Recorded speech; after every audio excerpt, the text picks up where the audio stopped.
Welcome to Billionaire Business. In this series, we try and explore the myth that you can't build another £1 billion business in the UK because it's just not true.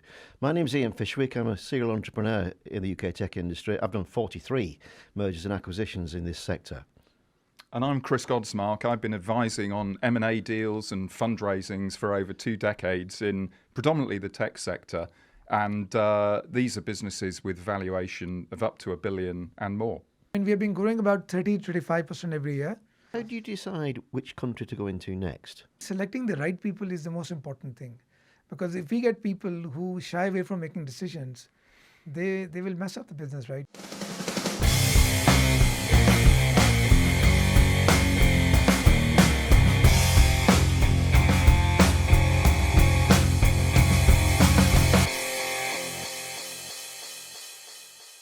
There are many thousands of family businesses around the world. This one we're going to talk to today is just a little bit different, right? It's a great pleasure to introduce Jahangir Ahmad from Nets International. Lovely to see you. Same here. Thank you, Chris, and thank you, Ian, for inviting us. What makes you very, very different is that you decided to go global, which is quite big for a family decision. So can you just give us the background, introduce Nets, tell us the kind of products that you do, because it's a very interesting story. Yeah, starting with Nets, we are infrastructure solution provider, plus we are a telecom system integrator, primarily driven towards the IT side. So on the infrastructure side, we are into planning, designing, implementing fiber networks, wireless networks for telcos, for broadband operators. And on the technology digital solution side, we are doing solutions around enterprise networking, cybersecurity, cloud networking, and automation. This is for the enterprises. It's not, sector dependent, but it's again like you take the requirements, you stitch the solutions for them so that it generates some business outcomes using technology. So these are the two major areas we work primarily around telcos and large enterprises. And give us a sense of the size of the business and a little bit about the heritage, Jahangir. So the company was started by my father and his brother back in 1983. He started as a marketing engineering company. I joined the company. And this was in Pakistan, right? So, this was in Pakistan. And I joined the company graduating out of the US in 2001. And as soon as I joined, it was telecom deregulation happening in Pakistan. International investors and telecom operators like Wari Telecom, Telenors, and these people were coming in, and they were looking to engage companies who can deploy these solutions on a large scale. And having a company heritage around IT and telecom solutions, we became an automatic choice. And being in the father's company, I had to work pretty much in all the roles, in project management, in sales, in pre-sale, around technology. So it gave a very quick learning in a very short period of time. And interacting with all these international companies on a large scale, I think was a great opportunity. So how many countries do you operate in now, and how many people have you got? Yeah, currently we are in 8 countries. We are 800 plus people. And starting from Pakistan, we went to Dubai back in 2010, Saudi Arabia in 2016, UK in 2020. We started Germany and the US in 2024, and Canada in early 2025, as well as Azerbaijan. Incredible story, and we'll come on to the internationalization, but I am intrigued. I mean, you took over from your dad in the early 2000s, right? What was his advice to you? And it's a responsibility to be CEO at a pretty young age, I would guess, in any business. But when your father is handing over the keys to you, that's an even bigger challenge. So my father was a very practical man. He started engaging us in business while we were even doing O-levels and A-levels. So we used to do intern during the summers, as well as practically involved working with the teams, whether on the sales side, whether on the implementation side. So, and he was always of the opinion that by the time you graduate, you should exactly know what you want to do. And he wanted to test his mantra on his own kids, So I'm the product of his belief that get into practical world, as early as possible. because he had wasted about 3-4 years of his life coming out of university, not exactly knowing what to do. So by the time I graduated, I had 6 job offers, and I exactly knew why did I want to go to a certain company to get what, you know. So, and in the meantime, he always said to me that I will always advise you. You need to make your own decisions. So he taught us to make decisions, and I think that's extremely important in the business world. That don't be scared of making So decisions. how long? So did you start working for your dad, and then your dad stepped back to let you take control? So I started. I joined the company in 2001. My dad was, he was putting me into different roles, positions. Yeah. He sent me for international exhibition while I was, only 16 to Malaysia, and while in Pakistan, he sent to me a lot of exhibitions or international meetings, giving us exposure how to deal with companies internationally. Um, so so I think it's and by the time we got into more and more senior roles, in middle management and then the eventually senior management in 2005, he made me the CEO of the company. So 5 years I was working along with him. Then he expired in 2006, but I had already taken on as a CEO of the company then. And we were one of the biggest IT companies in Pakistan by that time. Okay, so your dad died sadly a year after you took over. So all of that international expansion, then, if the first one was 2010, came from you. So did you have to persuade the rest of the family to do that? How does the family work in terms of deciding things? So what happened was that while the company became one of the top IT companies back in 2006, like all the graduates would like to do, they want to make an exit of the company, make some money, and they also have. I always had aspirations to go international. So one of our biggest customers was Vateen Telecom and Vari Telecom. They wanted to make a system integration arm, so they suggested to acquire our company. So I agreed, and for the next 2 years, I was working to integrate the existing company as a system integration arm. Now they call like a digital arm of a telecom company. But when I went into the company, I realized that their ambitions are more local, and they're not, very aggressive about going international. So I spent the next 3 years moving the people in the company, getting them accustomed, getting the integration worked out, as well as generating sales and, maturity, so that we didn't want the company that was built with 200 plus people to just be acquired and gone under. So we spent quite a bit of time on that, but then I realized that going and working with them won't help me in going international. So I exited the company back in 2008. Yes. And had a non-compete. I couldn't work in Pakistan for the next, when a deal happened in 2006, I couldn't work for the next 5 years. So, and the overall conditions in Pakistan wasn't very, very good either. It was there were a lot of security issues around in the country. So then at that point, the closest point to us was Dubai. Dubai was the. So did you effectively start again in Dubai? Is that how that happened? Yes, we started from scratch. With 2 people back in Dubai in 2010.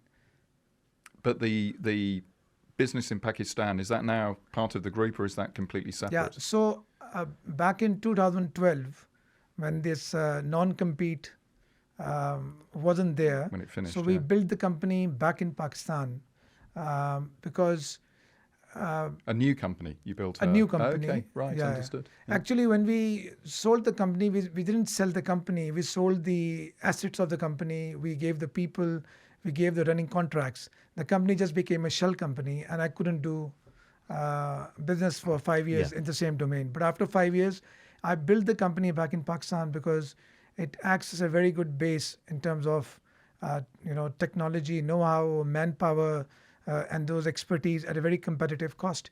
Plus, when we came back to Pakistan and started exploring the market again, the customers were very, very receptive. They wanted to work with us again. And now, as I speak, we are about 250 plus people in Pakistan. We are doing around $10 million of business. And it's a much it's still back in again as one of the top 5 IT companies there. So it's a remarkable story, isn't it? You built a business effectively from scratch, so rebuilt a business. You've now got close to 1,000 people. Did you, and of course you're global, did you sort of start off with a very clear, this is the market, this is the opportunity? I guess it was a time where lots of these telecoms companies were rebuilding their networks with fiber and new technologies. Was it the sort of market opportunity that guided you, because you had tremendous drive to take those risks to do what you've done? It's a very interesting question. So we were mainly in Pakistan. We had never done infrastructure solutions. We were never into wireless fiber implementations, the passive side of the world, I would say. We were on the digital solution side, working on cybersecurity, building data centers, automation in this space, And Dubai for the first 6 months, we couldn't get any business, Wherever we were going, they were asking us, who are you, Yeah. So when you go into a market and you're entirely new, it's very difficult to break in because the existing How did you incumbents. solve that? Because I've faced that problem many times, and I've always solved it by what I call a chicken and egg problem. I've bought somebody Yeah. who has some credibility, and then I've built it from there. But clearly, you didn't do that. You just So- battled your way through. So when I came to Dubai, the cost of living in Dubai was 5 times the cost in Pakistan. So I had limited capital. So I didn't have that choice of acquiring a company. Yeah. So I was working very clear, with a very clear mind that I need to break through a client, And whenever you guys been to Dubai, everybody was telling me, Jahangir, if you get business for one building here, and you'll be done for life, From that point on till now, you never get a building work. So we wanted to do digital solutions, but we ended up getting the first client as Etisalat. That was on the infrastructure solution side. And that is where we just built from scratch new capabilities. Because after 6 months, if you're not getting business, at least this was telecoms, right? It wasn't the telecom digital solution, but this was telecom infrastructure. So we got what we had. And for the next 3 years, we only did infrastructure solutions with Etisalat, with Do Telecom, and with other, the subsidiaries of telecom companies. And then we got into digital solutions, which was our core area. And luckily, getting into infrastructure solutions, what this has done is that like in UK, US, and Germany, there was more demand for infrastructure compared to other countries. Because of the fiber rollout. Because of the fiber rollout, because of the COVID, because everybody wanted, broadband infrastructure at the doorstep. Everybody was working from home. But the family, kids, and work and entertainment being combined, fiber just came as a necessity. And they didn't have so much expertise, they didn't have so much manpower. And the base in Dubai really became a driving force because Dubai was at the forefront of broadband infrastructure. Even when we started, Dubai was like at 80% penetration. And by the time in 2020, when it came to UK, it was about 99% plus. So huge amount of experience we gained. So before we touched UK, we already had 10 years of broadband That just shows you fiber infrastructure how a experience. place with next to no infrastructure can put the correct stuff in straight away and leapfrog somewhere Well, like that's always here. the way with the UK, isn't it? We're sort of we're behind the curve in many respects. Yeah. But it's interesting your strategy. You sort of started off with a strategy expecting to be in this part of the market. You sort of adapted to the growth part of the market for nets at the time, and then you've sort of almost come back full circle to the digital part of the market as Correct. well. I think is that correct? That's what we that's what we did in Dubai. We started with infrastructure. We got back into the digital solution side because we already had that understanding of the business. We already knew the people. We already knew the business understanding. And for us, it was just only the region was different, the customer was different, but the business is the technology understanding, the implementation, the maintenance. The cycle is not very different. So in every place of the world, fiber implementation is fiber implementation. The customer will be different. There will be own nuances. But if you understand the business, it's easy to change the world. So we haven't changed the business wherever we have gone. We have just changed the region. We We've just changed the country. So where did you go after Dubai, and how did you transfer the expertise from Dubai to wherever you went next? So from Dubai, we went to Saudi Arabia Okay. because the Middle East market, Saudi Arabian market, practically for all purposes, 50% of the entire Middle East market is the Saudi market. So you can't miss Saudi. Cisco was our client. We were giving them, we're doing resource outsourcing for them, plus professional services for them as white labeling. So they were very keen to transfer the expertise we had in Dubai to the telcos in Saudi Arabia. So we were working on packet core networks, and the only company which had X amount of people with the expertise were only in Dubai. So they said, "Why don't you go to Dubai?" I said, "We are happy to move to Saudi." See, that Cisco story is interesting because what I found all through my career is if you work very closely with the vendor, they start to be your sales force as well because they're looking for Exactly. opportunities because they can't grow without you growing. Yes. So they helped you to go to Saudi. Exactly. It's Interesting. I think it's like piggyback behind a giant, and they have such a large marketing force. They have such a large sales force, and that if once you build your repo, I'm like with Cisco now we're working in Dubai, Saudi Arabia, UK, and we're already touching base with them in Germany Well, and how the do you US. find the people? How does it work? How do I what? How do you find the people? I mean, you don't just sort of turn up in a country and it all works. It's quite hard. So on the people side, I think one of the things which has, helped us act as a catalyst for our business is the ability to train young and fresh people, and take them throughout the journey. So most of the people most of the people, old people that we carried on with the turnover rate, not the turnover rate has not been more than 2%. Staff turnover. The drop people. rate, it's not more than 2%. So grooming them, training them on the field, on the ground, I think has worked very well. Plus, we used to have our own Nets Academy in Pakistan, and now we run it virtually everywhere. So in all our technology areas, fiber, cybersecurity, cloud, automation, and networking, we have different grades of training going on. Even in UK, we picked up fresh resources out of university. In 3 to 6 months, they were fully trained to go onto the field. So training people brings you loyalty. It builds you lower cost. And I think if you have got the loyalty and if you have got the competitiveness, then you grow. What can stop you from that angle? And which of your markets are the biggest now? Surprisingly, UK has become our biggest market. So we are expecting to touch about $60 million, and out of that, about I would say about $20 to $22 million is coming from UK. So I was just going to say $60 million, and that's all happened since, I think you said, 2020. Yes. That's remarkable, isn't it? No, I mean, $60 million. I mean, we have been growing about 35% every year. But I'm saying when we started in 2010 in Dubai, basically we started from zero. At this point in the show, we wanted to just pause for a minute and tell you about our sponsor for this series of Billionaire Business. Nets International is a global systems integrator and solutions provider with over 40 years of worldwide expertise in telecom, digital and infrastructure solutions. Nets operates in 7 countries with 3,000 plus projects delivered across 26 nations worldwide. From fibre and mobile network rollouts to enterprise IT, cloud, cybersecurity, automation and managed solutions, Nets delivers smarter, faster and scalable solutions for its customers. With over 1,000 certified and skilled professionals and their own Nets Academy, Nets not only builds infrastructure but also offers managed services and flexible resource outsourcing to help businesses scale with confidence.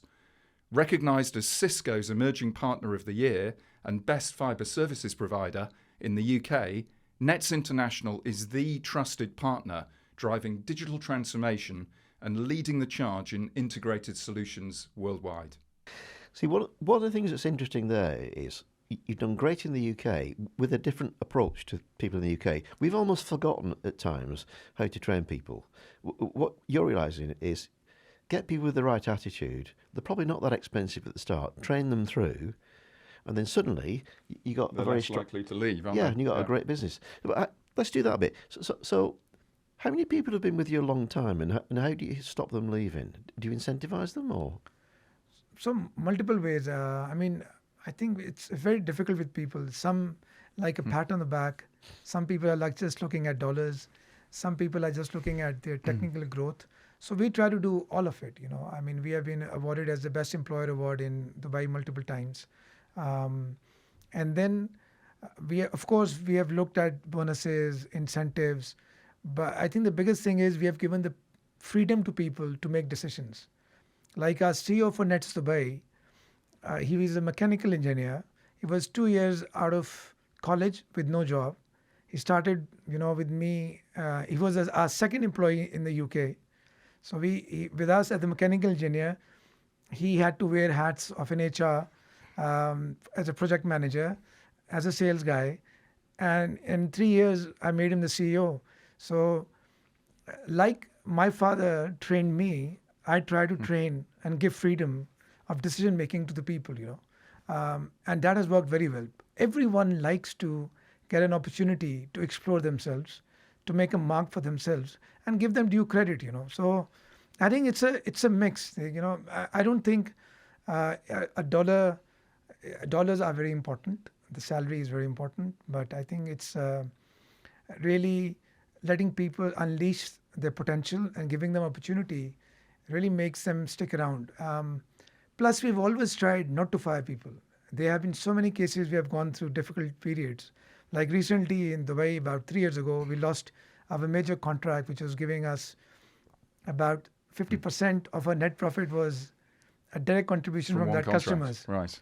So overnight, there were 100 people out of jobs. Hmm. So we shifted about 50 to UK. We shifted about a few in Pakistan, some to Dubai. We never let anybody go off. So and that has also been a drive for our business. We as a purpose of our company is sustainable employment by reskilling people and creating and nurturing business opportunities. That's what's drives me, and also I'm trying that the people around me they follow the same mantra. It's working. That is incredibly unusual. I mean, the vast majority of companies would have just said, "We've lost a contract, lose all the people, go and start somewhere else again." And I assume that kind of story, where you've looked after everybody, stays with you for decades because it becomes who you are as a culture, doesn't it? And I think another thing which has worked very well for us, and it is again starting as a family legacy, that a lot of people in Pakistan they go outside for work. Like they went to the Middle East, they came to UK and US, and they do come. They work very well. So a lot of our initial contracts have come from those people. They introduce us to their bosses or the decision makers. That if you have found me good and effective, I'm a product of this Yeah. company, So that has worked very, So very well for how us. do you decide which country to go into next? To be honest, we went to Dubai because I couldn't Yeah. go But you anywhere then came else. into Europe. But when he came and I came to UK, to be honest, because my kids were at an age where they were going to university. So I said, I've already set up the business in Pakistan, Dubai, and Saudi Arabia. So let's go to UK. Only when I came to UK, I realized that there is such a big shortage of fiber implementation contractors. It was incredible. Within 3 months, we got 5 contracts. I didn't have to sell. They said if you remarkable. if you get bodies that can work, just give us that. But And- did you have a clear sense of what the differentiator was? Honestly, Because there are lots of people doing what you do. It's not completely unique. I mean, what is the sort of what is that point of differentiation that drives you? So, in terms of why clients got us, yeah. So, 10-year experience in Dubai in infrastructure, number one. Number two, the people who, the skilled worker visa, which was started by UK, they were processing visas in 4 to 6 weeks. So, when these experienced people came in, their productivity was very high. And these people were not looking at time to have to go home. They were migrant workers committed to work, committed to make their impact in a new society. and they were loyal to us. So, they worked incredibly hard, and we gave our customers a turnkey solution covering planning, designing, implementation, maintenance, a reliability factor that you don't have to worry about the work being done. It will be done. So it's the quality of the work And the sort of the commitment to the client, which was different. You're going into America. Yeah. I mean, that is obviously an enormous communications and technology market, but a huge challenge Yeah. for anyone to go in. What was behind that decision, and what are the, you're obviously aware of lots of people who've gone to the States and haven't made it. What do you think will be the ingredient that makes you successful? So one of our board advisors is Tariq Malik, who was my boss in Wateen Telecom. So the structured way of working, why do you go to a new country, started when we were in UK and under his guidance. He said, we have to go to 80 countries now. So he did a detailed working using ChatGPT, looking at the GDP rates, the penetration rates, the running contracts, what kind of funding is the government of that doing, So you what had a kind structured of look at labor every rate. So we country. did Yeah. so we did extensive working for about 80 countries, and we realized the next two candidates should be Germany and the US. And the main driver that the penetration rate in Germany was similar to where we started in the UK in 2020. It was around 30%. And US was like in the middle of 20s.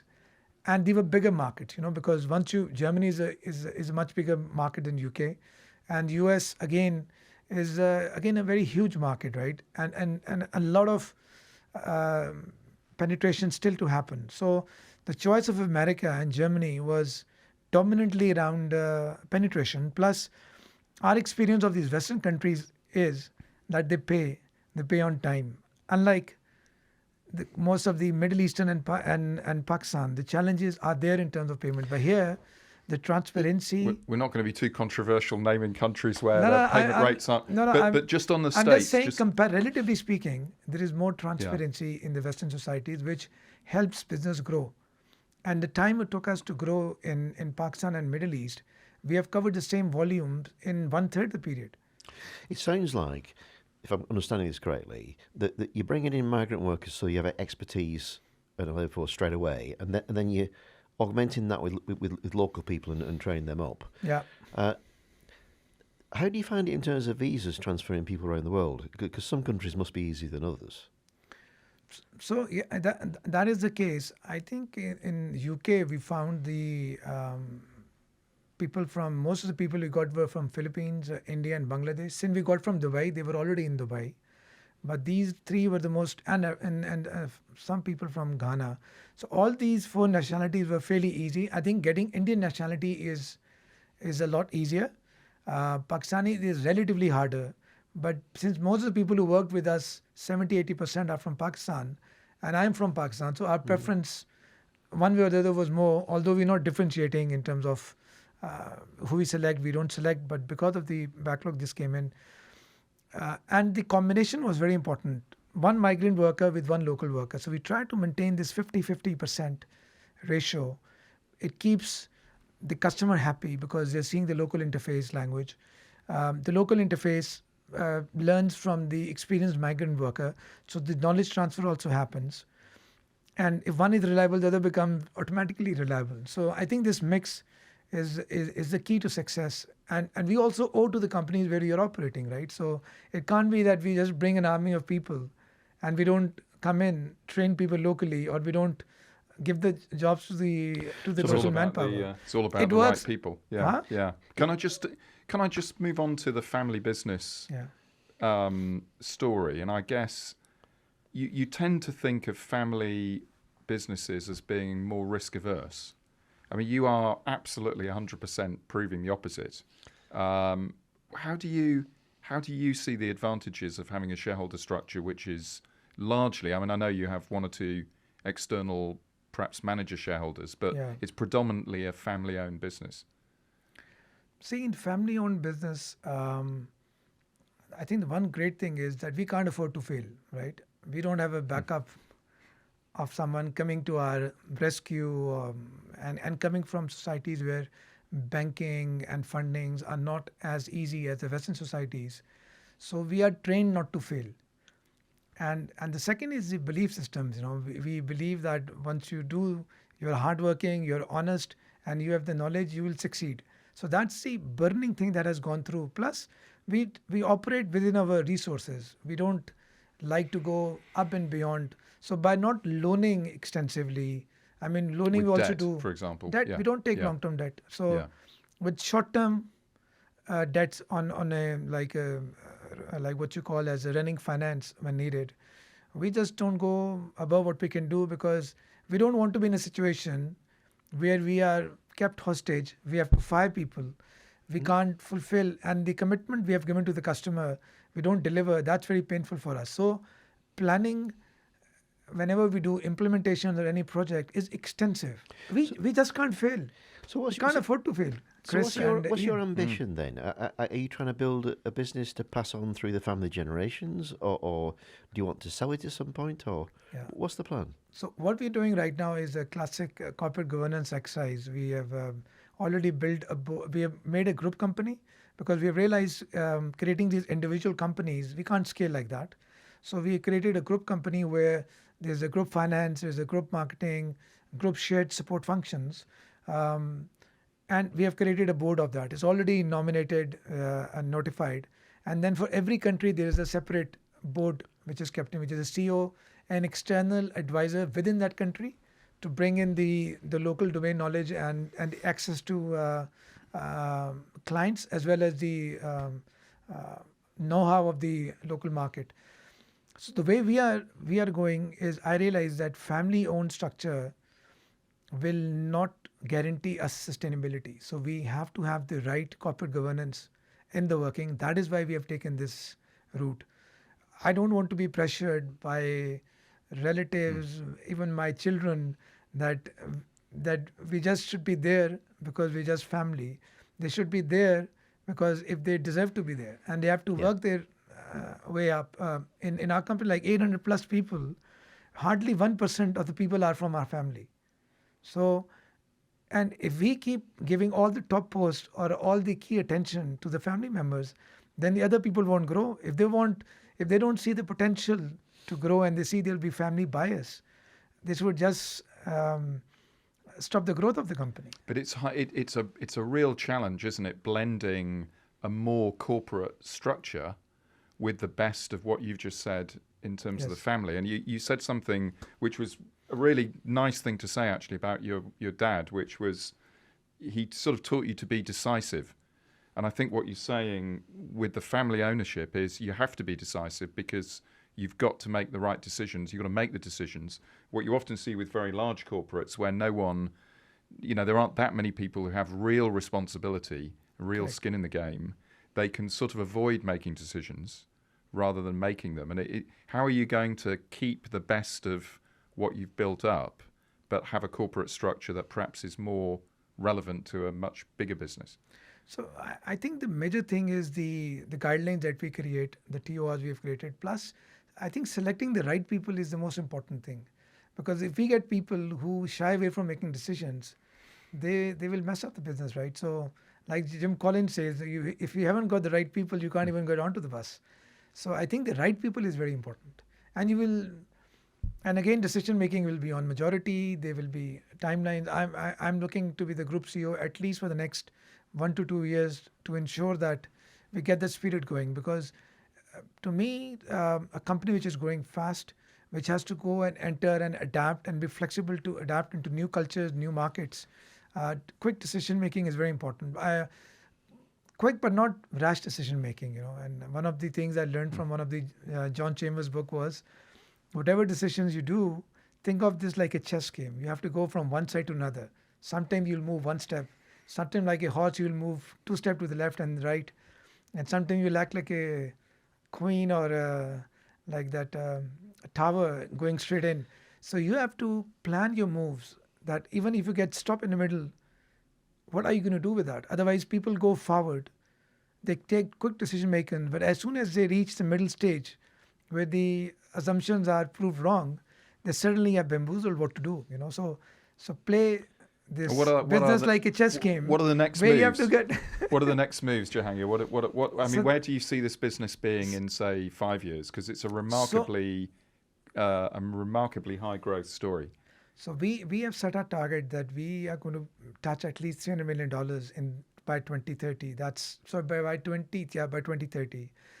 And we are looking into detailed discussions with our teams on how to change the structure, where to get the best people, because we believe in get the best people for the best roles. And looking at what our market shares are, looking at the competition, all these things are being looked into. Growth in the existing countries, which new countries to go to, and as we speak, we are going through. We have been engaged a private equity firm to raise the right amount of capital to make sure that we can continue to grow at this pace. For right now, we have grown with organic investment. Organic investment has been investment made and just reinvesting because we haven't taken any significant loans or anything. It's been This is a remarkably inspirational story for all family businesses that are listening. I mean, one final question from me. To anybody else who's out there running a family business, what advice would you give them? hire the best people and think of yourself as not the a right decision maker all the time. Build the right team around you. And also, as I said, always think about the end goal and your purpose. Like Simon Sinek says, has to be bigger than business. If your only purpose is to make money, I think you will never be continuously motivated around the difficulties that you'll go through. So like our purpose is to sustain employees, to nurture opportunities. And this keeps me motivated every morning I wake up. Otherwise, you make certain amount of money, you relax, and then, money alone is not a big thing. It's been an absolute pleasure. Thank you very much indeed. Absolute pleasure. I couldn't think of a better way to end with that advice, Jahangir. So thank you very much for joining us. Thank you very much, Ian and Chris. Pleasure. Ian, there's a lot of things to learn from Jahangir, right? It's a family business. It goes global. He sort of reinvents himself. He leaves Pakistan, reinvents himself. But one sort of consistent theme is growth, isn't it? 30 to 35% growth year in, year out. I mean, most people can do that perhaps once, but to keep it going for a long period of time, that's not an accident. Let's go back to Dubai. I found the story of what happened in Dubai fascinating because he'd sold an IT business in Pakistan. He wasn't allowed to set up another one, so he went to Dubai. What most people would have done is just set up another IT business in Dubai, but he didn't do that. He sat there for 2 or 3 months, looked at Dubai and said, what's the fastest growing part of the market and how do I get involved? That is a massive lesson. You don't do that every 5 weeks, but every 5 years or so, I reinvented my business 3 times by doing that, right? And he realised that building networks and super fast connectivity into all the buildings in Dubai was what was needed. So he wasn't frightened of just starting again. It's one of the great definitions of an entrepreneur, isn't it? Because he did the same thing in the UK. He goes in, he sees the fastest growing pieces of the market, which the time he went in were fibre, and he builds a business around that, but with people at the heart of the business, I suppose. Yeah, and I suppose that there's a big lesson there as to how do you decide which country to go into next? I mean, they obviously built a very clear criteria, almost like a checklist, if you like, and he had to look at 80 countries. Did you hear that? Before he decided Germany and the USA will be the next 2 that will do. I think he's in 7 or 8. Is that right? Yeah, he's in about 8 now. Yeah. But they've won contracts in 20 odd countries. It was very interesting to see their approach to how they enter new countries and how they transfer the skills. It was, and people, again, and training are at the heart of what they do. I think maybe half the workforce in the UK might have come from Pakistan or from, other countries, but half are from the UK market, and training them up with the academy is probably not something we're that good at in the UK. No, it's very interesting to say, what do you do first? We arrive, we bring skills in, we build an academy, and we start training local people so that at the point where we have to leave and go somewhere else, we've developed that skill set wherever they go. It's a very structured, very impressive approach, to be honest, because it clearly works, doesn't it? Well, it does. So he understands his market. He comes into a market where he hasn't previously operated, but he's got the right people.